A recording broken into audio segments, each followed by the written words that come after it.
session. This is the Wednesday afternoon, May 15th, 2019. We are now in session. Carla, please call the roll. Fish. Here. Hardesty. Udaley. Fritz. Here. Wheeler. Here. Legal counsel, good afternoon. Good afternoon. Welcome to the Portland City Council.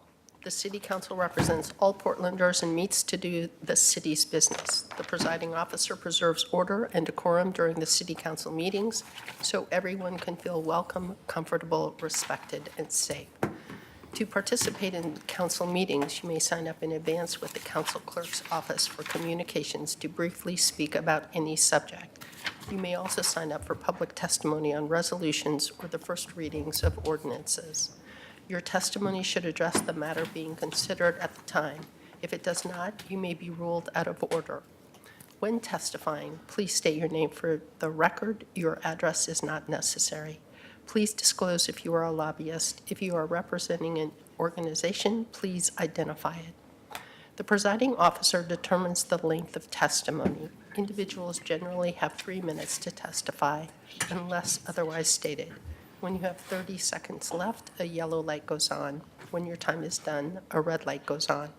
If you are in the audience who would like to show your support for something that is said, please feel free to do a thumbs up. If you want to express that you do not support something, please feel free to do a thumbs down. Please remain seated in council chambers unless entering or exiting. If you are filming the proceedings, please do not use bright lights or disrupt the meeting. Disruptive conduct such as shouting or interrupting testimony or council deliberations will not be allowed. If there are disruptions, a warning will be given that further disruption may result in the person being ejected for the remainder of the meeting. After being ejected, a person who fails to leave the meeting is subject to arrest for trespass. Thank you for helping your fellow Portlanders feel welcome, comfortable, respected, and safe. Very good, thank you. First item, please, Carla. Item 437. Revised residential solid waste and recycling collection rates and charges effective July 1, 2019. Colleagues, this item, as I mentioned this morning, item 437 has been pushed to next week's council agenda. It will be a time certain at 4:10 p.m. next Wednesday afternoon.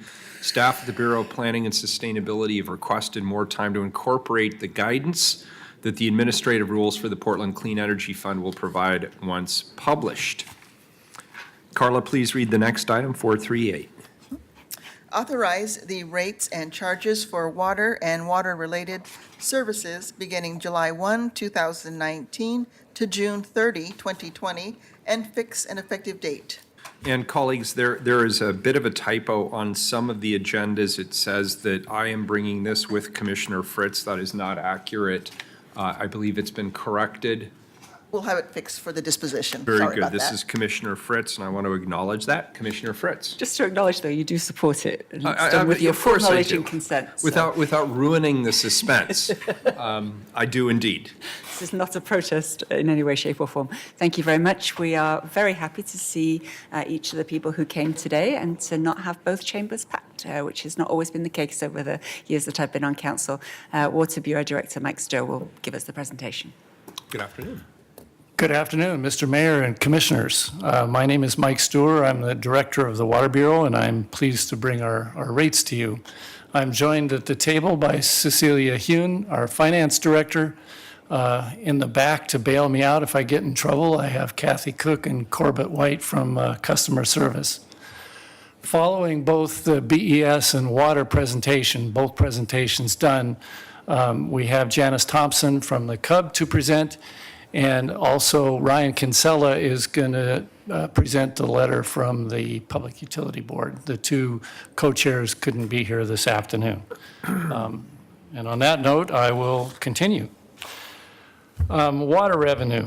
Our water business is a cost of service business, and we take in all the funds from various places that support our operation. What you're going to see here in terms of rates supports the budget that we have submitted. The vast majority of our budget comes from the selling of water, $191 million, the big blue blob that you see on the slice of pie. The other items make smaller contributions to our rates, and if you wish to talk about those, we certainly can. But the bulk of the sales fund us. Rate summary for fiscal year 2019-20. Our retail water rate increase is 7.4%. We followed the guidance given by our commissioner and basically echoes what we have been doing in the past and will continue doing for several years, for at least a 5-year forecast. Our system development charges increased 9.1%. I would add that that's actually a good news story. System development charges are based upon infrastructure in place, and this is an indication of the amount of money we've been putting in the water system. You invest in the system, then the value of the system goes up, and that increases system development charges. Our system development charges are what's called backward-looking. Basically, it's people paying for their share of what has already been put in place to serve them. The other kind are forward-looking, which is more like what Parks has. Then we also have fixed fees and charges. They contribute a fairly small amount to our budget and are mostly the installation of services, mains, hydrants, development fees, and all of these are based on cost of service. And we carefully monitor the cost of service and make adjustments accordingly. How will rates affect typical customer bills? I think this is a really good news story. Typical residential customer, their bill will go up by $2.90. I'm only going to talk about the far right column. Qualifying low-income residential customers, which is Tier 1 customer, rate will go up by $1.46. And extremely low-income residential customers, what we call Tier 2, goes up 58 cents. Medium-sized commercial customers, which might be something like McDonald's or Albertsons, pretty heavy user of water, but certainly not largest by any means, goes up 39.48. What does that yield? We're still in the pretty low category, 1.4 gallons of water for a penny. If you wanted to compare that to your local grocery store, it's $1.49 a gallon. This is 177 times what you buy it for in the grocery store. It's kind of a neat number. Where do our bills set in relation to typical utility bills? We're slightly higher than waste, slightly higher than landline telephone for those who actually still have a landline telephone, and we're either cheaper or much cheaper than every other utility that you pay for. I think water is a very good deal. How do we compare to our sister cities? Both BES and water keep track of the same ones, so we're kind of comparable. You can see there that Portland is kind of right in the middle. We're happy to stay right in the middle. Current rate increase in forecast, keeping with the past, flat 7.4%. That's for 5 years, and this includes contributions that will be made over that period for the filtration plant. How do our system development charges compare with others? Always a controversial topic, it seems. I suppose we could be lower, but if you look at the chart, you can see we're one of the lowest things in our area for SDCs. Is that for everybody's SDCs or just for the water bureaus? I'm sorry. Is that for all system development No, charges? just for the water these are bureaus? just Water Bureau SDCs. We're I think, the lowest. Assistance programs. This is why I brought Kathy and Corbett, if we want to talk about this a little bit more, because they can talk about it. Qualifying low-income customers receive a discount of $21.07 per month. That's based on Portland's MFI. There's two numbers floating around out there that people cite, MHI and MFI, and I'm not an expert on either one, but we use Portland's MFI. Which, and we know what that one stands for, is median family income, I right? know what it stands for, but I'm not sure I could articulate what the the other one difference between too. them. But Kathy can. Qualifying extremely low-income customers receive a discount of $33.70 per month as of this new rate. There are approximately 7,000 people in the combined low-income program at this moment. The program also includes a crisis voucher of $500 and a multifamily crisis assistance that basically is designed to preclude eviction or help preclude eviction. Commissioner Hursti. Thank you, Mayor. What is the criteria for extremely low-income people, and how is that determined? I knew we'd get somebody else up I'll here. have Corbett come help me, so I don't tangle it up. Welcome. Thank you. Say your name. Corbett White. And extremely low are at 30% or below the median family income in the city of Portland. Thank you. That is extremely low income. Thank you. That concludes our formal presentation. If there are no further questions, and we'll be, Mike, I have a couple of questions. sir. Now, this presentation is in line with the presentation you gave us during the budget cycle. So there's very few surprises here. I'm curious how we are doing in moving people to electronic bills and in particular monthly bills. Are we continuing to make progress? And maybe we could have Kathy come up and just tell us what the history has been. People do have the option of getting monthly bills. Some people like the convenience. Kathy, how are we doing in that regard? Say your name. Mike would like me to say my name first. It's Kathy Cook. A pleasure to be here. We have 45,000 people on e-bill, close to that on auto pay. and- 45,000? Yeah. And our monthly bill people, darn it, I was going to just tell you right off the top of my head.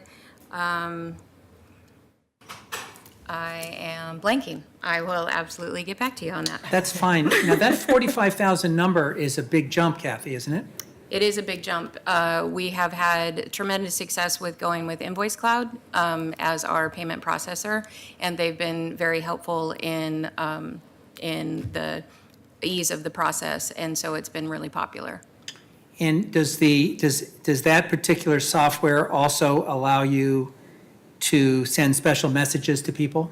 Yes, we have the ability, although not as many people have taken advantage of it as we had hoped, but one of the things that we liked in particular was the ability to, if you had maybe an elderly parent or on the opposite side, a kid in college where they still want to have their independence and get the bill on their own, we can notify a person of interest, a family member, that would warn them if somebody was to be in danger of shut off or at some stage that they would like. So that's and you mentioned that a couple of years ago. So for example, if you had an elderly parent and you wanted some notification of if they missed the bill. Correct. And had some challenges, under this new system, you can get, with the permission of all the parties, you can get that notice. Absolutely. Very good. Thank you. Any other questions? Excellent, thank you. Thank you all. Thank you. Thank you both. Everybody here from, somebody else from the Public Utility Board or something? We can take. No, I think we're done. The BES, they get them later. Actually, should we have read the second ordinance as well? Well, let's finish the first one. We're going to read them separately. So does that complete the presentation on the first ordinance? Do we have any public testimony on this item? No one signed up. Okay, this is a first reading of a non-emergency ordinance. It moves to second reading. Now, please call item number 439, please. Revise sewer and stormwater rates, charges, and fees in accordance with the fiscal year 2019-2020 sewer user rate study. Good afternoon.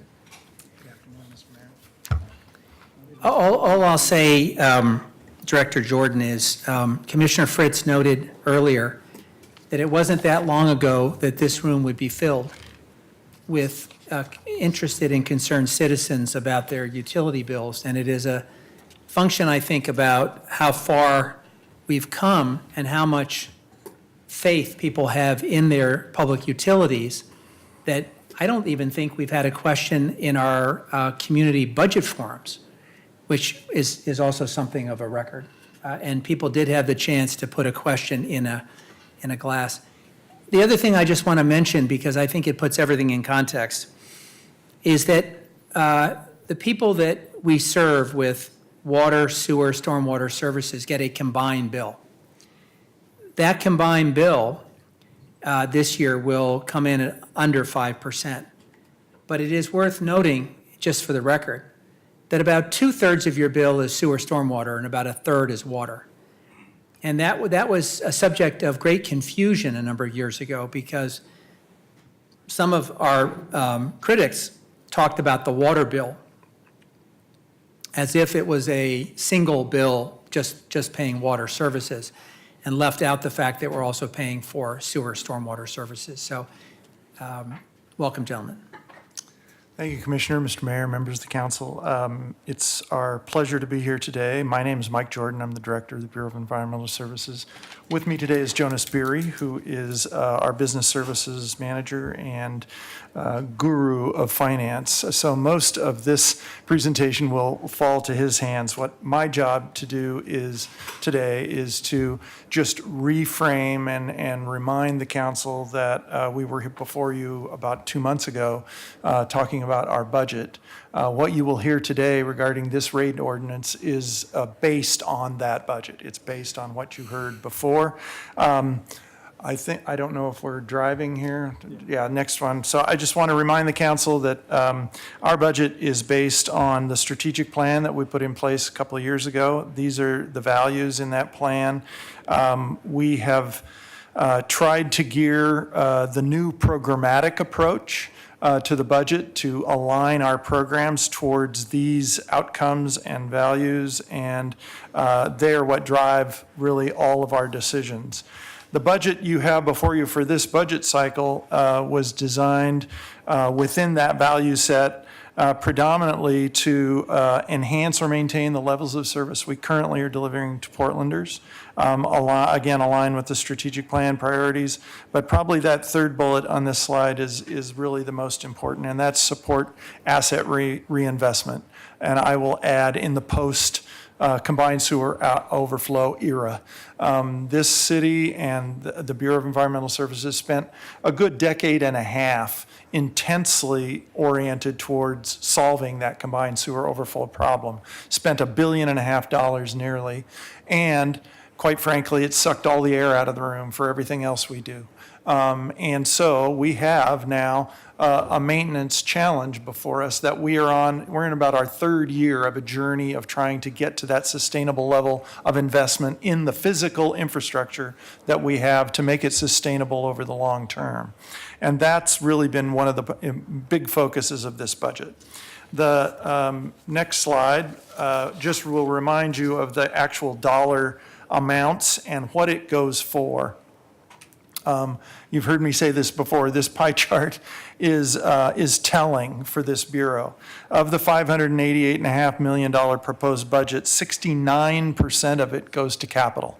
It's either paying debt service on capital we've already invested, it's making capital improvements in this year's budget, or we're putting money aside for future capital improvements. So again, a huge part of our job is really to try and figure out how can we maintain the system in such a way that it delivers that level of service for Portlanders in a sustainable way over the long term. And that's how we've shifted the financial approach in the last few years. And I'm going to turn it over to Jonas, and he's going to talk about the rates. Great. Thanks, Mike. Mr. Mayor, Commissioners, Jonas Beery, the Business Services Manager for BES. I've been called a lot of things, Mike. Financial guru, that's another one I'll add to the list, so thank you very much. Put it on your resume. So this slide, just a reminder that the vast majority of our revenues come from sewer and stormwater rates, the blue and the brown. That's about 90%. Of our revenues come directly from those rates. We get no general fund, so it's almost exclusively from rates and a bit from system development charges and other fees. Excuse me. This is a snapshot of what the typical single-family residential bill will look like for fiscal 1920. It's an increase of about $2 a month, 2.95%. You can see that divided out, about 60% for your sanitary costs and about 40% for stormwater costs. This slide, I think, it's one of my favorites. I think it's one of the most important to recognize kind of where we've been and where we're going.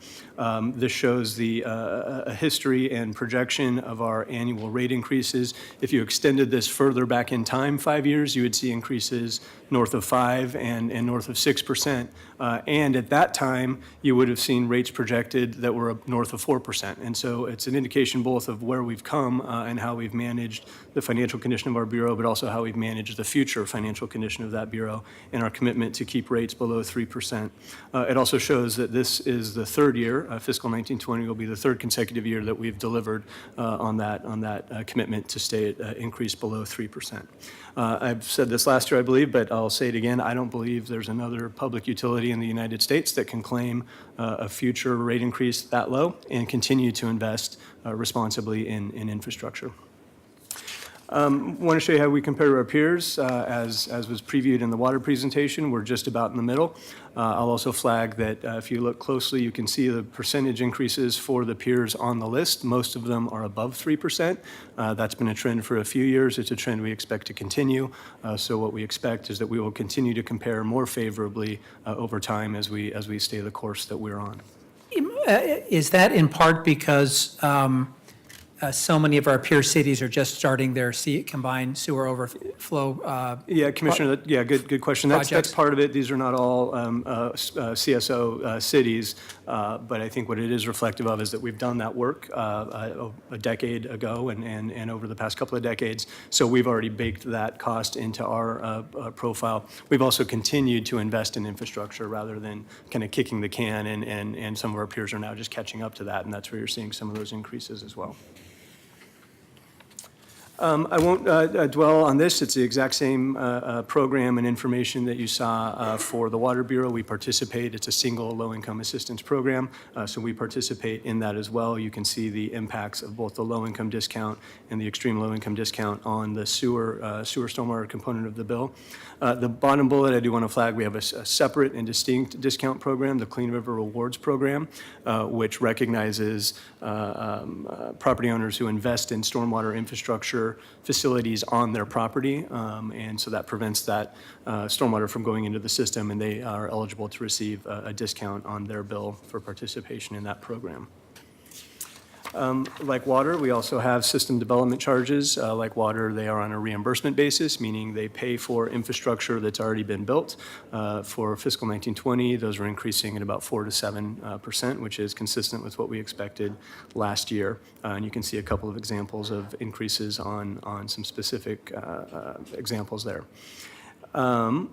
We also have a number of permits and fees that we collect charges for. These are on a cost recovery basis, the cost of staff and administration to process those. And so those fees will change based upon changes in those costs.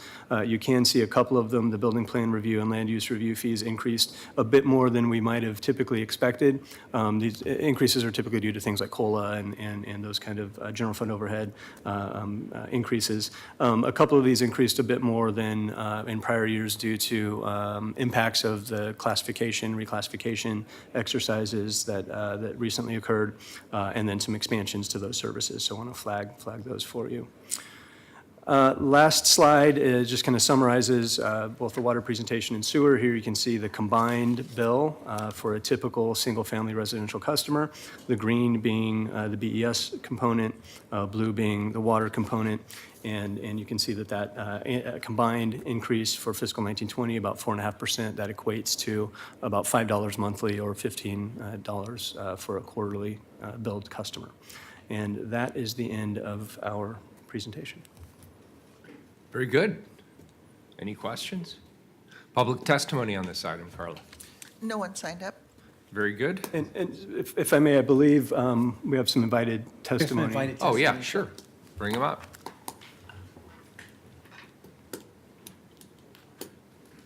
Janice Thompson from Cub, and we have a statement from the pub. Welcome. Thanks for being here.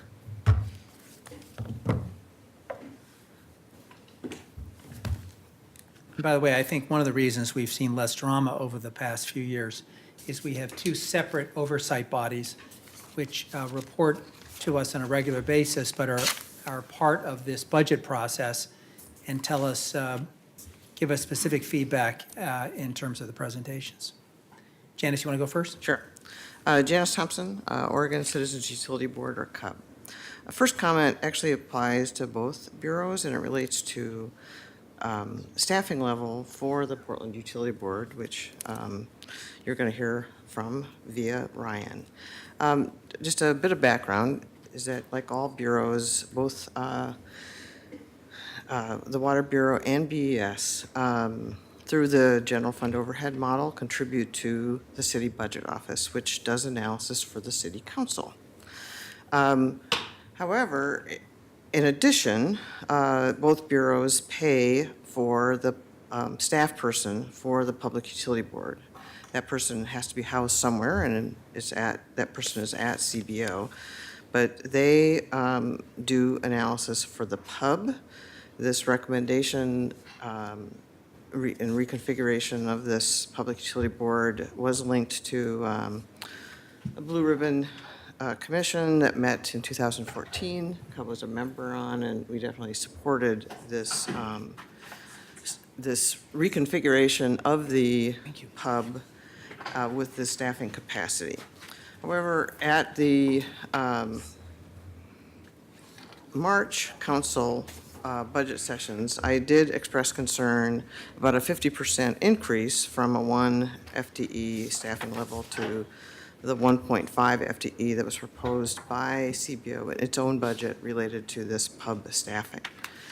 So it is still at the 1.5 level, and we are still concerned about this increase, especially since the pub meeting frequency and other dynamics just has led to both agendas and attendance levels that just are not consistently robust. However, when we raised this issue earlier, at the very least, we requested more analysis, which was done by CBO, and I want to particularly thank Jessica Kennard for kind of reaching out and touching base with me. So that means that the 1.5 FTE level, which is this increase in the mayor's budget, has been more thoroughly vetted than I feel like it was prior. But I just want to highlight that I think CUB will continue to be concerned about this and would just request that continued work by CBO and the commissioners in charge and the pub itself in terms of exploring efficiencies and evaluating that staffing configuration is requested because for a number of reasons, it might make sense for this next year, but whether or not it's really warranted in the long term requires continued review. So that's comments that apply to both bureaus. In terms of the Water Bureau,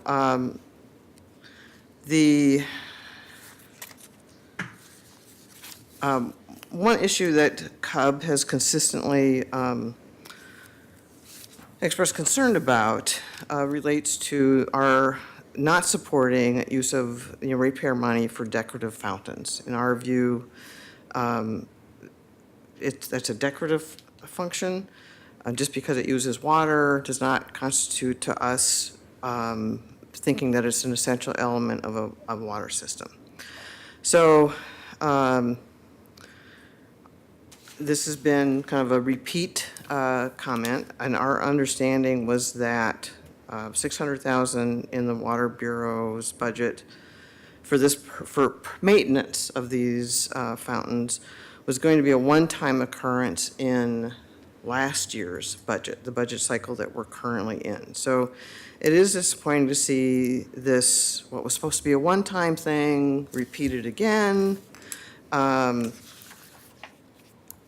the same time, it would be really good if just a definitive decision could get made on this, so this kind of bouncing back and forth could be resolved. And so I think that merits further conversation. I would like to see that decision come down on the side of it, not being a Water Bureau cost. But I think they're just, I mean, the amount of time I think people have spent talking about this is just not warranted. And so resolving it one way or another does seem prudent and on any number of levels. Well, would but I just- think the point is that we have said that we disagree and have made that choice. Well,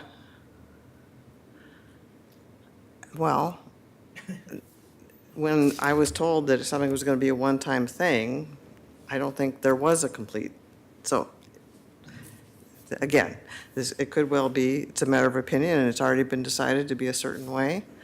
And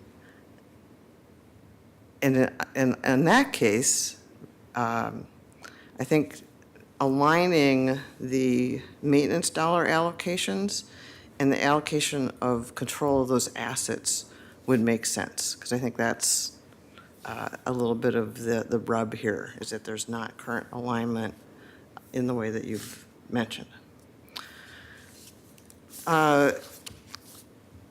Second point regarding the Mount Tabor, definitely support the mayor's budget inclusion of general fund dollars for the final installment of the $4 million over 4 years commitment made by the council that was linked to, a very significant agreement reached back in 2015 between the Water Bureau and the Mount Tabor Neighborhood Association. Originally, the CBO had recommended not to do that. I think it was prudent to move ahead with that in the mayor's budget and support that. But I do want to highlight that. Excuse me, if I could ask a question, Sure, Mayor. Commissioner Harvey. So if we did not do that this year, what would be the downside of using those resources elsewhere? Well, if you're talking about just delaying a year. Yes. I don't know that would be the end of the world. I think there would be delays. I think there's, in terms of getting the work done. I just think sorry, go ahead, Janice. I'm sorry, I didn't mean to interrupt. Go ahead. I think there should be delays in getting the work done.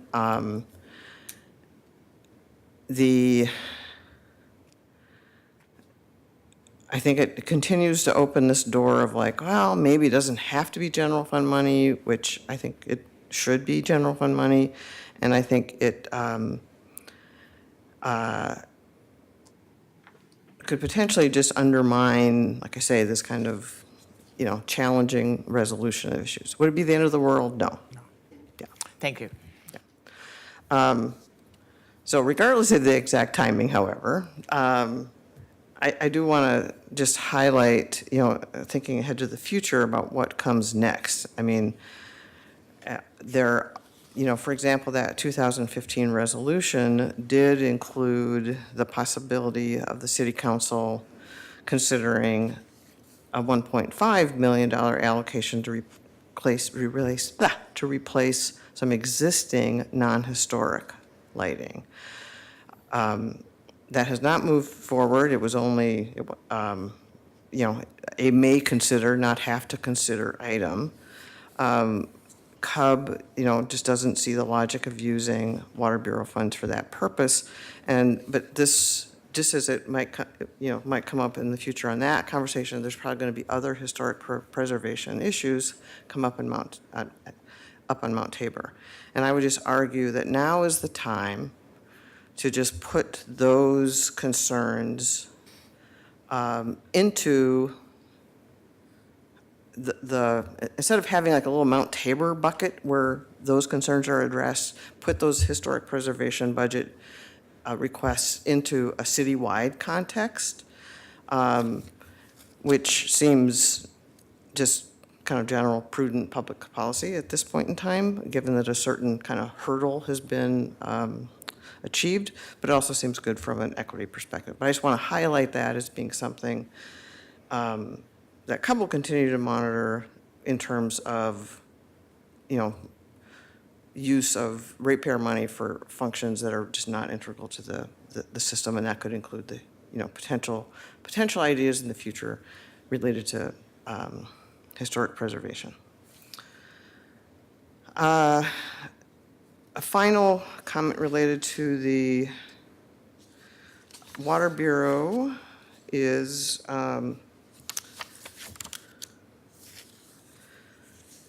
this budget really had minimal staffing changes from the previous year's budget. And I think that made a lot of sense, particularly in this time when the Water Bureau is undergoing strategic planning, and so there may be, that could inform staffing configurations and next steps. So, but I would just suggest that strategic planning include an assessment of kind of a right sizing, like where at the same time, just because there was like a level year this year, I don't think should be viewed as like, oh, that automatically means next, or the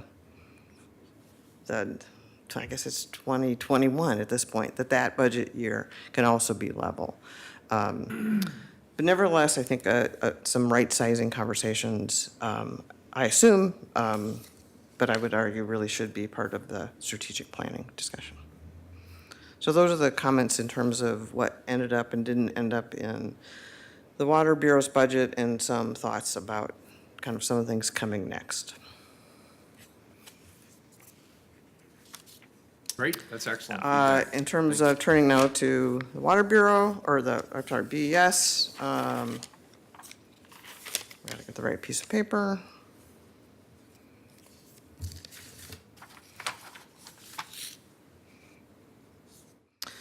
A couple of look back items. A year ago at this time, there were some fairly last minute dynamics between the Water Bureau and PBOT with regards to the appropriate cost share for street sweeping. Street sweeping is a valid expense for BES, but the problem was a problematic process and inadequate documentation of PBOT costs, and a kind of a both service and science-based discussion. At that time, a year ago, Commissioner Fish kind of made the best of a bad situation by urging the council to adopt a budget note, kind of laying the groundwork for what I'm pleased to report was a much better process this time around. And so embedded in both budgets is a street sweeping related interagency agreement based on a sound science kind of service level methodology.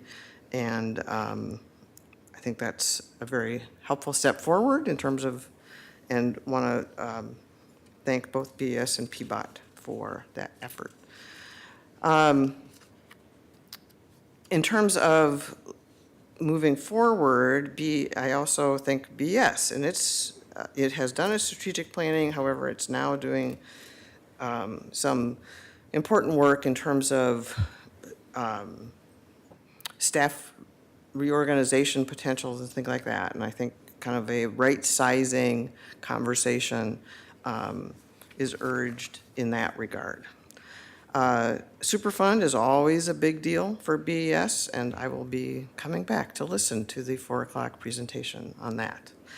But I want to end with a little longer discussion related to Clean River rewards. As noted by BES, there are about a little over 35,000 participants receiving this typical monthly discount of about a little over $9. This is a discount program that CUB has been concerned about for quite some time, from both an equity perspective as well as whether as a cost benefit. I mean, are the system benefits of actions taken to qualify for the discount being adequately evaluated from both a scientific perspective and an economic cost-benefit perspective.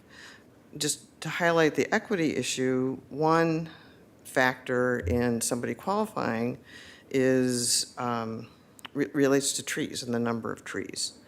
And we just know that, there are different neighborhoods with different levels of tree cover, and, there's equity issues when that's kind of one of the hooks.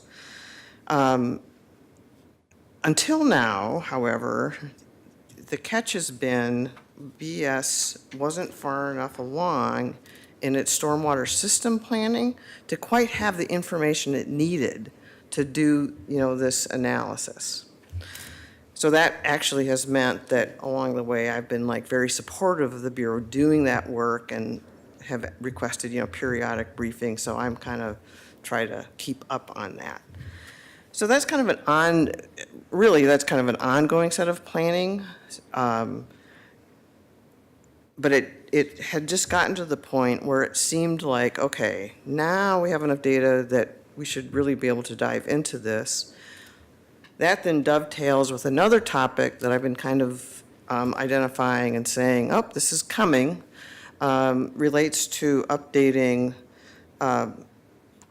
the rate study, kind of related to the methodology for setting both sewer rates and the stormwater rates. Those documents, old is not necessarily bad, but those documents are getting older and older, and particularly on the stormwater side, there's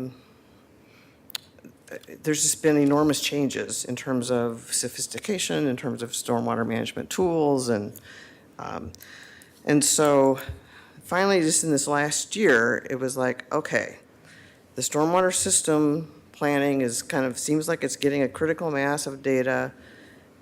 It's time to kick in that rate study, so that process is getting underway. And one element of that rate study relates to evaluation of this Clean River Rewards discount. So I'm going to be monitoring really carefully this whole rate study process, which will be a couple of years. But I will I'll be particularly intrigued to see kind of what it says in terms of this Clean River Rewards discount. We're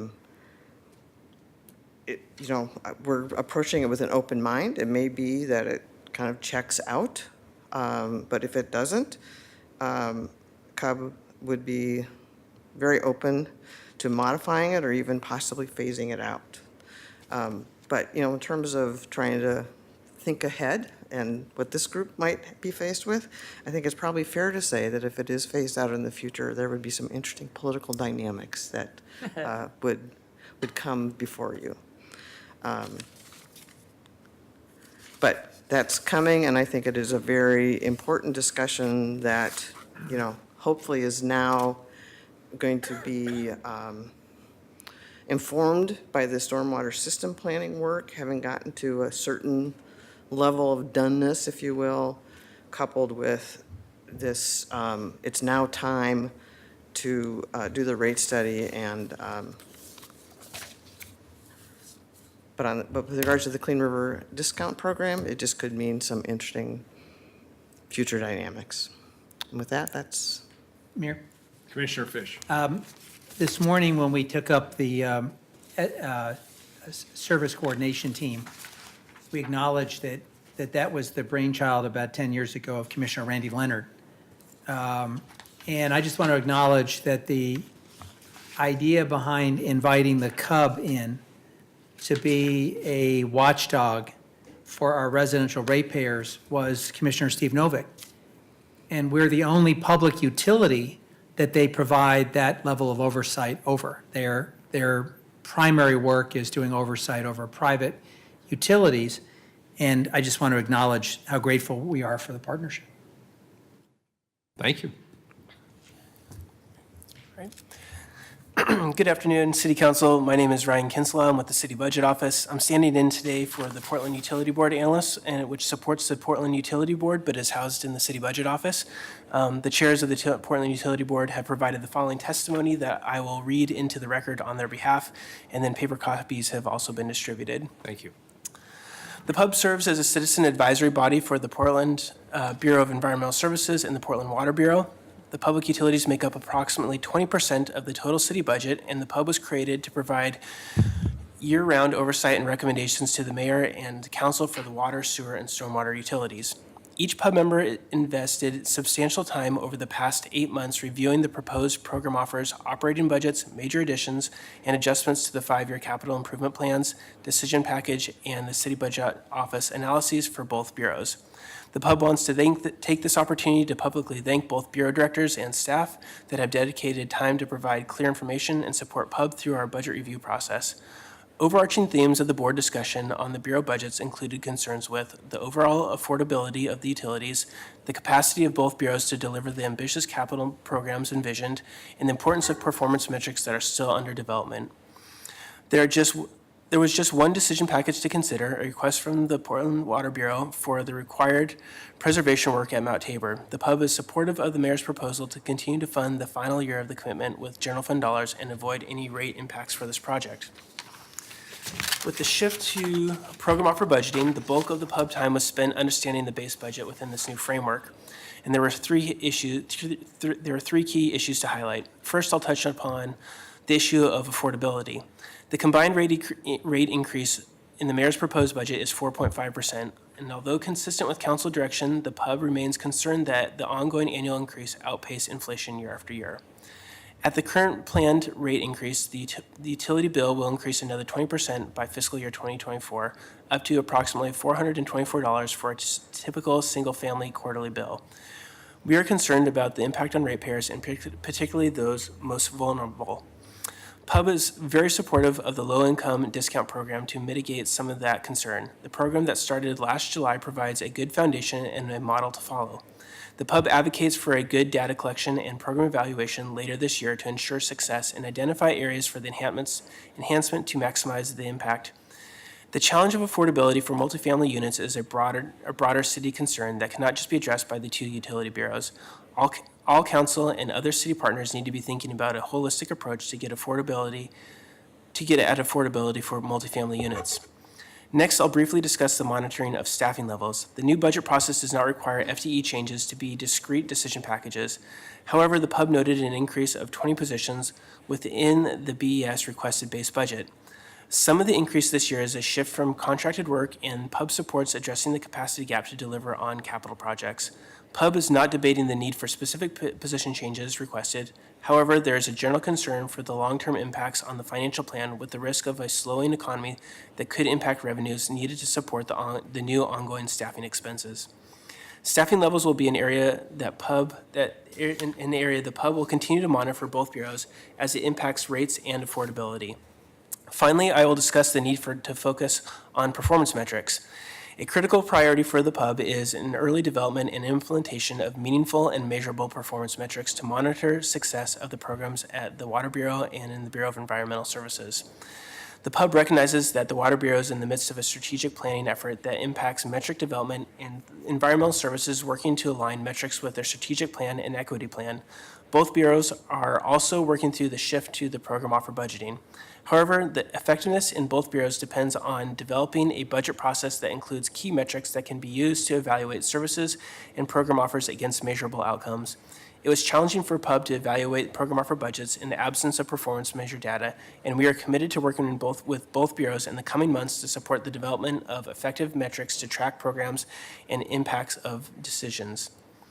PUB looks forward to continuing to work with bureaus, with you, Mayor, and the Commissioners to encourage utility operations and investments that ensure safety, value, transparency, and financial sustainability of these systems for the customers of Portland. Council created PUB to provide citizen oversight of the utility bureaus, and they appreciate the opportunity to provide feedback at this point in the budget process. Thank you for the time today. Thank you. Colleagues, any questions? Come on up, Mike. We thought we would take this. Kathy found the answer to Commissioner Fish's question, and we can deliver it now. Can't not know the answer. It was 23,500, so monthly statement, folks. Good, thank you very much. Appreciate it, thank you. Public testimony on this item, Carla. No one signed up. All right, very good. This is a first reading of a non-emergency ordinance. It moves to second reading. Our next item is a time certain at 4 PM. We're in recess till that time.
the continuation of the May 15th afternoon session of the Portland City Council. We had to take a recess as this next item is a time certain. Carly, could we please start with item number 440? Yes. Settlement with the U.S. Environmental Protection Agency for certain Portland Harbor remedial design costs. Commissioner Fish. Thank you, Mayor. We will invite up our distinguished panel. City Attorney Tracy Reeve, Chief Administrative Officer Tom Reinhardt, Nick Blosser, the Governor Brown's Chief of Staff, also known as Deborah Kafori's husband, and Jim. Jim, welcome. I didn't have you on my list, but thank you for joining us, and I have a brief opening statement. By the way, as exciting as this afternoon is and this announcement is, I just got a text from my wife that my son made his club team after tryouts. So I just have to say. That's good I have to news. put everything That's in huge. perspective. That's good news. I don't know if. Mayor Wheeler, I've been proud to partner with you to lead the city's efforts to clean up the Willamette River. And colleagues, today we'll hear about a new and unique partnership that will accelerate the next phase of our Superfund work and meet the city's obligation in a thoughtful and responsible way. In December, the mayor and I met with the deputy administrator of the Environmental Protection Agency. He told us and confirmed that the EPA has prioritized this site and asked us to partner with them to ensure that we keep moving forward. We share their commitment to our river and to continued progress. During EPA's visit to Portland, they announced specific and aggressive deadlines for the next phase, which is designing the cleanup. Our talented team sees that opportunity and work with our partners at the state and Governor Kate Brown's office to develop the innovative concept that we have before us today. The proposal is to form a public trust that leverages public dollars to encourage private parties to begin the design work. Our invited panel will explain how the trust will work, but I want to highlight a few key benefits. First, this agreement is a thoughtful and efficient use of public dollars. The agreement caps public funds and makes sure our money is used on cleanup design work rather than administrative and legal costs. Second, the agreement increases legal certainty. The Environmental Protection Agency has agreed to exclude the state and the city from enforcement action, acknowledging that we are meeting our obligations. And private parties that accept public dollars must agree not to bring claims against the state or the city. The proposal has been through several rounds of legal and fiscal vetting by the city, state, and our federal agency partners. That might be the understatement of the day. I'm pleased that all agencies were able to reach agreement on the specific details. Council's vote is the final step to put this plan into action. In addition to the trust, the proposal includes two other major components. First, a coordinated approach to information sharing, so community members have access to current, comprehensive, and easy-to-understand information. Second, an agreement between the city, state, Port of Portland, and Department of Defense to partner on cleanup work at the Willamette Cove, a popular community gathering spot. Those will be coming to council soon. Colleagues, this is a creative approach among Superfund sites, a unique and creative approach, and is a major step forward towards our shared goal of a cleaner, safer Willamette River. I want to thank some of the many people who got us here today. Annie Von Berg at BES, the city's Superfund liaison. BES Director Mike Jordan. Nancy Klinger from the City Attorney's Office. Nick Blosser, the Governor's Chief of Staff, who rolled up his sleeves and personally engaged on this issue. And Jim McKenna, Governor Brown's Natural Resources Policy Advisor. And I would be remiss if I didn't thank our partners across all city bureaus, at the state of Oregon, at EPA Region 10 in Seattle, and at EPA headquarters in Washington. Mayor, thank you again for your continued partnership on the Superfund process, and let's turn it over to our distinguished panel. Thank you, Commissioner Fish, Mayor, council members. I'm Tracy Reeve. I'm the Portland City Attorney, and I'm here today to help present you with a settlement agreement with the U.S. EPA for certain Portland Harbor Superfund's remedial design costs. The city and state have worked together to create this agreement and approach to the next phase at the Portland Harbor Superfund site. With me here today are Tom Reinhardt, our Chief Administrative Officer, Nick Blosser, the Governor's Chief of Staff, and Jim McKenna, also from the Governor's Office. And EPA Region 10 Administrator Chris Slottick was hoping to be with us today, but unfortunately he was unable to make it at the last minute. He sends his apologies, but Tony Barber, EPA's Oregon Director, is with us today. And in the record is a statement issued by EPA headquarters and Region 10 supporting this agreement. Now, as you all know, Portland Harbor Superfund is a 10-mile site that runs from the southern tip of Sylvie Island to the Broadway Bridge. The EPA, after many years of investigation work, released its final cleanup plan in 2017. In that final cleanup plan, EPA estimates that the cleanup will take 13 years of active construction and 17 years of active monitoring to reach the cleanup goals at a cost of around $1 billion. Since the final cleanup plan was issued, some parties have stepped forward to perform environmental sampling to establish a benchmark against which progress moving forward will be measured. That baseline effort is near completion, and we're now beginning the phase where the specifics of how the cleanup will work will be engineered. This is known as the remedy design or cleanup design phase. In December, top EPA leadership came to Portland to announce a timeline for the design phase of the Superfund site. EPA set aggressive goals and announced that it wants the parties to be in serious negotiations by this June and to have the entire site under order for cleanup design by the end of 2019, this year, or EPA will move forward with enforcement action. The city is supportive, as is the state, is supportive of EPA's efforts to expedite this stage of the process to move the site closer to cleanup implementation. We all want to get in the river and start cleaning it up. As council is aware, the city and state are unique among the approximately 150 potentially responsible parties, or what we refer to as PRPs, in the Portland Harbor.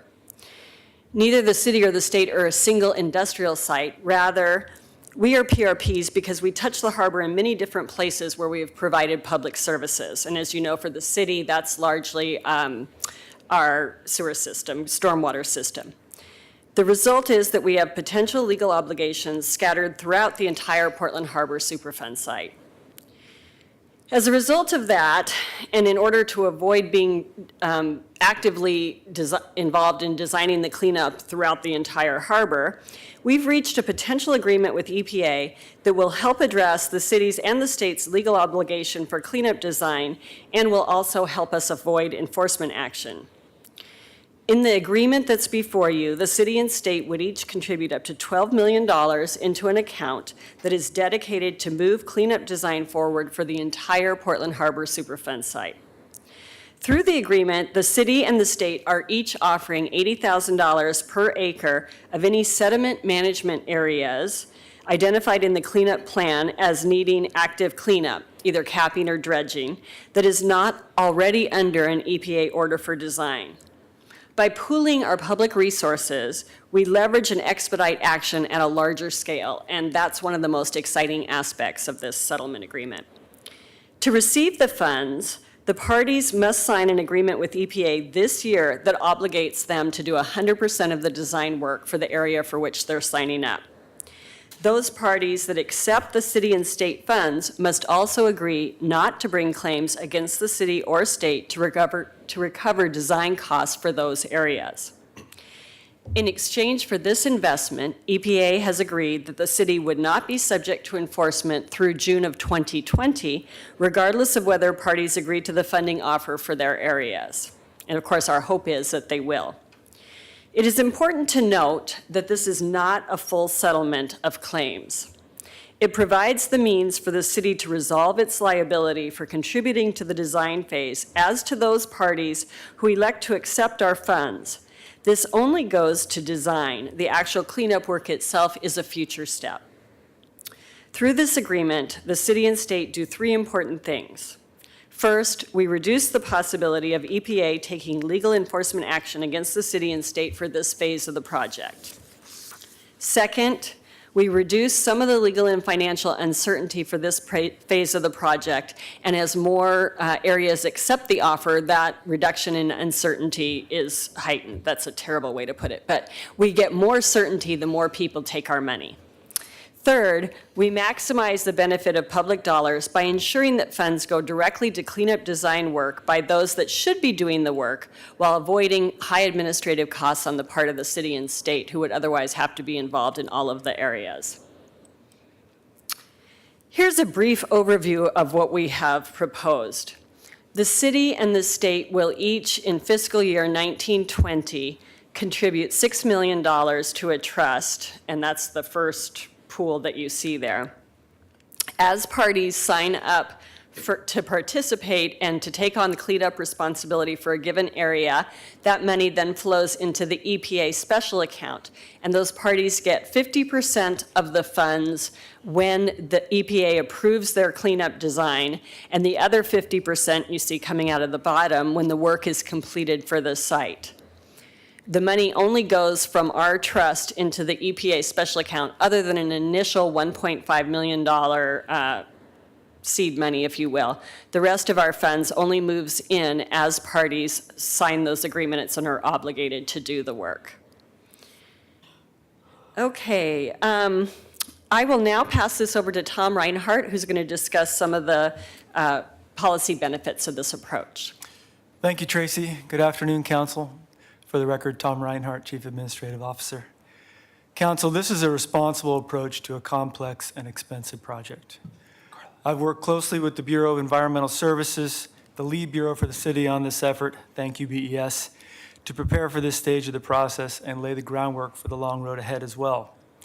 As Tracy mentioned, this agreement is an important step towards both addressing our legal obligation and providing the city more financial certainty. But just as importantly, it is a major step towards beginning the full restoration of our river. It also ensures that all funds will go directly towards the work of cleanup design, as Tracy mentioned, and reducing our transaction expenditures like legal and technical costs, which for this project are significant. Since we're in budget season, I want to zero in on the figures that Tracy mentioned. Our first payment of $6 million will come entirely from the Environmental Remediation Fund. And because these funds have already been collected, this agreement will not have a rate impact at this point. We have been in contact with affected city bureaus and will continue to work together to identify funds for our remaining obligation outside of the Environmental Remediation Fund. In closing, we urge your support of this agreement with the firm belief that it is a responsible approach to cleaning up the river for our community. With that, I'll hand it over to our great partners at the state and to Nick. Welcome. Thank you. And by the way, Nick Blosser is not going to shave until the Trailblazers win. Well, thank you very much. And Commissioner, I too appreciate your efforts on this effort. I know how important this project is to you. It's been great working with Michael Jordan and Annie Von Berg on this great teamwork. And we're very proud of this day. We think this is a good thing. We think it's the right thing to do. The state of Oregon, through the Department of State Lands and Oregon Department of Transportation, has been notified by EPA of its potential liability at this site. And EPA has requested that ODOT and DSL, along with upwards of 150 other PRPs, step forward cooperatively and make proposals to do remedial design for the entire site this year in 2019. If those parties do not step forward, then EPA is willing to use its enforcement tool. In response to EPA's announcement that the entire harbor site must be under order for cleanup design by the end of 2019, we're preparing to do our part. The city and state, it's important to note that we are unique amongst those 150 or so PRPs. We don't have a single site or facility, but by providing the public services in this area of this Portland Harbor, we have touched multiple locations throughout the harbor. And as such, we may have potential liability at those multiple locations throughout the harbor. The city and state have reached an agreement with EPA that can help us address those legal obligations for cleanup design and avoid those enforcement actions that may be coming down the pike. As you're aware, in the draft agreement, there is a clause of look elsewhere, look first at others for enforcement, because they recognize that the city and the state are putting a great proposal forward. It's worth giving those other PRPs time to consider that proposal, and therefore we have a look first agreement through July, I believe, of next year. We're taking steps towards addressing these potential obligations, reduce our risk. By doing so, we reduce the risk to taxpayers and ratepayers, and we leverage harbor-wide action by bringing parties to the table. We could have stepped forward at one particular location and spent our public funds, but as I mentioned earlier, by having a potential liability throughout the harbor and using this bucket of money, the pooled money from the city and the state, we can address remedial design at all those locations throughout the harbor as parties step forward and sign their administrative orders. I think it's important to note here that, and I know the city attorney and others have mentioned this, these funds, the city and the state will get credit by EPA against our remedial design liability. As parties step forward and sign orders and they're eligible for some of this money, as the money is transferred over, we get credit for those funds towards our liability. This is not a subsidy to other PRPs. We are not paying or otherwise transferring funds to other PRPs. We are resolving part of our liabilities. By investing these funds, the city and the state do three very important things. We reduce the possibility of EPA taking enforcement action against our respective organizations for this phase of work. We protect the public dollars by providing a set amount of funding to specific work areas rather than directly taking on projects at multiple locations. And by doing so, we greatly reduce the administrative costs associated with those projects. The offer requires the PRPs use the funds to fund cleanup designs and move the site closer to actual cleanup. Those funds cannot be used for anything else but actual remedial design work, and that will be in the agreement with EPA. And we play an important role in moving the cleanup design forward for the entire harbor, without taking on design work that would be performed by the appropriate PRPs. In other words, certain PRPs, it's more appropriate for them to do the design at and off their respective sites so they can take into consideration the current use and future use of that site, as opposed to the city or the state doing that design. With that, Nick, I was going to hand it over to you. Sure. For the record, Nick Blosser, serve as Chief of Staff to Oregon Governor Kate Brown. Thanks for having me. I'll just keep this brief. The governor sends her regards and asked me to be here today before you. Thank you for the opportunity. I do want to myself extend the governor's appreciation to Commissioner Fish and the city, including BES Director Mike Jordan and some of the folks who were mentioned.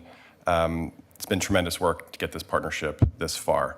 And in the midst of everything else on her plate, pushing hard to get Portland Harbor cleaned up has never been far from the governor's mind. When we were in Washington, D.C. earlier this year, we had a meeting with EPA Administrator Wheeler to discuss the potential for this very partnership, and I'm very pleased that we are here today, only a couple months later, to finalize the agreement. It's kind of remarkable how quickly we've come, and in February, also around that time, we were able to get the state legislature to approve, to secure the state's $6 million commitment. So that was also a big step. This is, as has been said, a creative and unique partnership, and one we believe will propel forward the cleanup of the Portland Harbor Superfund site. It reflects our shared commitments to making real progress to get the harbor cleaned up as soon as practicable under the existing record of decision, which is something we emphasized in our meeting with the administrator. It is imperative we do so in order to reduce risks to people who use, fish, work, or otherwise rely upon the river. As we know, this is one of the more complicated Superfund sites in the country with over 150 PRPs, over 300 chemicals of potential concern. And the state of Oregon, like the city, wears multiple hats, both as a potentially responsible party, a natural resource trustee, and as a regulator. 6 Native American tribes are involved as natural resource trustees.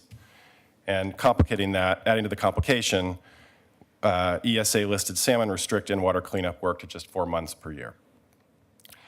The legacy debt of Portland Harbor is one none of us here today caused, and one that we have all inherited, yet we must address it. The lower Willamette River is home to a wide variety of wildlife, including threatened and endangered salmon. It provides recreation opportunities and has significant cultural significance to many tribes. It's also our largest seaport in our state, directly employing approximately 30,000 people and deriving over $400 million of state and local tax revenue generated by activity within our working harbor. It presents an opportunity for new investment and future employment, but the Superfund listing has cast a dark cloud of uncertainty over the harbor. As you may know, the Army Corps of Engineers has essentially ceased maintenance dredging of the federal navigation channel in the lower Willamette since the Superfund listing. And private industry has been reluctant to invest in existing or new facilities while the liabilities of cleanup remain resolved. Therefore, timely initiation and completion of the sediment cleanup will go a long way in lifting this cloud of economic uncertainty. As has been said, on December 17th of last year, EPA sent letters to each of the Portland Harbor PRPs expressing the need to have commitments to perform cleanup in 2019, this year. If they don't step forward, EPA may use enforcement to get the cleanup designs completed. So this partnership and the dedicated funding for it provides the opportunity to secure that cleanup design for the entire harbor, which is a huge step forward. In closing, I'll just add the Portland Harbor was listed, as you know, as a Superfund site almost 20 years ago in the year 2000.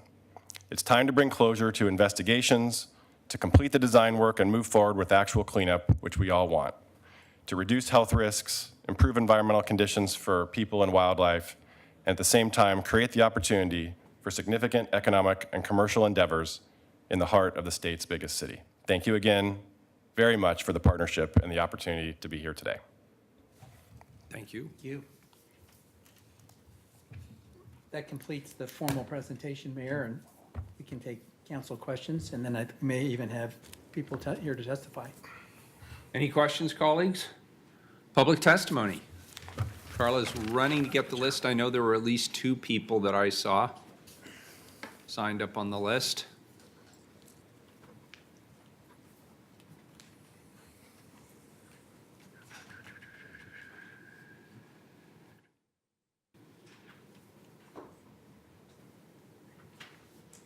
Lightning and Bob Solinger. Very good. Come on up.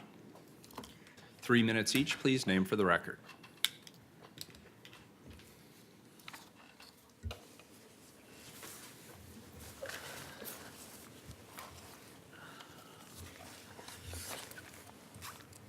Bob, why don't you go ahead and start, please? Thank you. Good afternoon, Mayor and members of the City Council. My name is Bob Salinger. I'm the Conservation Director for the Audubon Society of Portland. I just want to come here today to testify and signal our support and appreciation for the work that's being done here. We're still getting our heads around it, so we're still going through the details, so it's preliminary support, but we're very excited that the city and the state are moving forward and taking a leadership role. As has already been mentioned, we've been waiting 20 years to get to cleanup. And so seeing the city and the state step out is exciting, it's important, and we hope that the rest of the PRPs will follow suit and take this as an opportunity to really jump in. We also appreciate the EPA's confirmation that they will hold folks accountable and look for agreements by the end of this year. So the city and the state's leadership is all the more important for that reason. And we look forward to seeing all of those agreements signed and the implementation phase really get into full high gear. This is all the more important as we've seen information come out recently talking about the impacts on salmon species. Throughout the last 20 years, we've been told that, at least the salmon were not significantly affected by the pollution in the Willamette River. Now we know that that's not the case as well, so the importance is all the more heightened. The only caveat I really wanted to flag today, and we've heard both from the city and the state on this, is that we want to make absolutely sure that no public money goes to subsidizing the cost of private responsible parties cleanup. And we've been assured by both the city and the state that that's not what's happening here, that this is really catalyzing the design phase, but that none of this money is going to go to subsidies for responsible parties. We do feel that the polluter pay principle is absolutely critical and needs to be maintained. Polluters do need to be held accountable, and we should not be subsidizing them with public money. Again, we've been assured that's not the case, and we trust that that will remain so. I just want to also express my appreciation to Annie and Jessica, who briefed us last week on behalf of the city. We'll be meeting with Jim and the governor as well this week to get a briefing from the state. So we appreciate all the outreach and the efforts to keep the community involved. So thank you for your work on this. Thank you, sir. Thank you, Bob. Good afternoon. Good afternoon. My name is Lightning. I represent Lightning Superhumanity. Again, all the responsible parties except the state and the city, I want to have an exclusion for every business, and they're not going to have any liability or have to pay anything on this. I want this to fall on the city and the state entirely, and I want them to pay for the whole project. And one of the reasons is I do not want to affect the current businesses in this area in any manner economically. And I think when we look back through history, let's face it, submersible land is owned by who and controlled by who? Not private parties. That is by the state. And if the contamination is on their land, they are responsible to clean it up. Now, they want to go after the private parties in the future. That's for them to decide, but I'm saying that a lot of this sediment can transfer over years, can go from one location to the next, and what you're looking at is something you really can't keep track of and who's responsible at the end of the day for what's currently in the river. And I'm saying the city and the state needs to step in now. They need to fund a dredge, what's called the Portland Dredge, and begin doing dredging on this river every year. This should have been done from the year 2000. We should have had a dredging bureau already set up. We should have been removing contamination out of the river. And let me say this to you. You think EPA is going to complain if you would have had a dredge and began removing contaminated sediment out of the river? Of course not. That's what needed to be done. That's what needs to be done now. That will save the most cost. If you begin to affect these business owners along this river to where it hurts their businesses and they shut down, this is going to be a disaster for the city and the state. They need to step in. They need to take control of their problem, which is in the water, which is submersible land, and they better understand one thing. You're not going to be limited from your liability, state and city. If you think you are, you're in fantasy land. This is your responsibility. It should have been cleaned up tremendously by now. You've just sat back trying to slide this off onto somebody else, and I'm actually insulted by that. And to you, Governor Brown, let me say this to you. You need to clean up this river. You need to get to Washington, D.C., get some of that federal money, infrastructure money, deepen our channel for commercial use, and implement this cleanup simultaneously to deepen the channel with federal money. And that's what I wanted you to do from the start on this. Instead, you want to bankrupt all these businesses up and down this river, and you can't even prove half of this contaminated sediment came from their businesses, because it's all transferred over the years. And trust me, I lived on the river 15 years. I pulled dredging permits, and I understand exactly what goes on this river and how the sediment can move. Thank you. Take your responsibility and do not limit your liability, city All and right, that state. completes public testimony. Is that correct, Carla? That's all who signed up. Very good. Any further comment? Commissioner Fritz. To our guests from the state, welcome to our world. And thank you for being here today. Thank you for your work on this. We'll be voting next week, but I wanted to express my appreciation to everybody who's worked so hard on this, and especially Commissioner Fish, who's been at the helm for so long and does such a great job. Thank you. Mayor, if I could. Commissioner Fish. I just want to thank everybody. This sort of a dream team came together that's been working on this. And we do our best work when we work in partnership with other government. And this is, I think, a sterling example of the state and the city having an opportunity to work together. It took a lot of smart people and a lot of negotiating and a lot of lawyering to get to this point. It's almost a little anticlimactic, but we had to go through layers and layers. And to our friends at the EPA, you know, we have a lot of disagreements with the EPA. And that's not an attack, that's a fact. But we are pleased that the Environmental Protection Agency has drawn a line in the sand and said that this record of decision will be implemented, will be upheld. And that's very important. And we believe as a city and as a state in the principle that polluter pays. We believe in that strongly, as do you. So we thank you, sir, for continuing to hold all the potentially responsible parties' feet to the fire. And Nick, since you've gone through most of your life without a C in your name, and that's carried a big burden, we should also, while you're here, ask you if you would transmit to the governor our thanks for the increased funding for education. Commissioner Fritz's children went through public education. Commissioner Saltzman, I believe, when he served, had a child. Commissioner Udaley has a child in public education. Graduating in June. Graduating in June. Excellent. I have a freshman in high school at Portland Public Schools. So this is a big lift. And to carve out the $6 million initial installment while also juggling all these other balls is a real demonstration of a commitment to this cause. So we thank you for that, Mayor.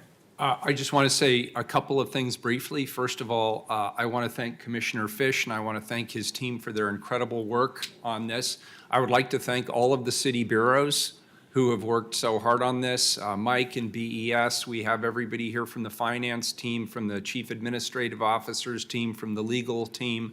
I'd like to thank those on my staff who have worked very hard on this, particularly Amy Ratfelder, who is my environmental person who's hiding somewhere in the background like she usually does, and Kristen Dennis, my chief of staff. I think this is a great example of everybody trying to come together and collaborate, and I want to thank the governor as well. The fact that she deployed her chief of staff and her natural resources advisor at a time when the legislature is at the height of their legislative session, I think speaks volumes about their sincere commitment to this. And it goes without saying that we need to thank the EPA. There are many, many ways that they could have shut this process down and caused further delays, and instead they thought outside the box and they went in completely the opposite direction. They took some risks, they innovated, they trusted the partnership that they have with the city of Portland, and I think that has led to a really good solution here. And I want to address Bob's issue right off the bat. He's right. This should not become the public sector subsidizing others. And I know, Lightning, I know you disagree. What we are doing here is we are incentivizing those who are ready to go and who share our commitment and sense of urgency to cleaning up the Willamette River, not talking about it for another 20 years, but actually taking action and doing something about it. Those who want to come on board now have a clear incentive and a good entry path to being able to do that with us. And I think that makes this very exciting, Commissioner Fish, and I look forward to playing whatever bit role I can play in this to help smooth this path going forward. So this is a first reading of a non-emergency ordinance. It moves to second reading. We are adjourned. Thank you.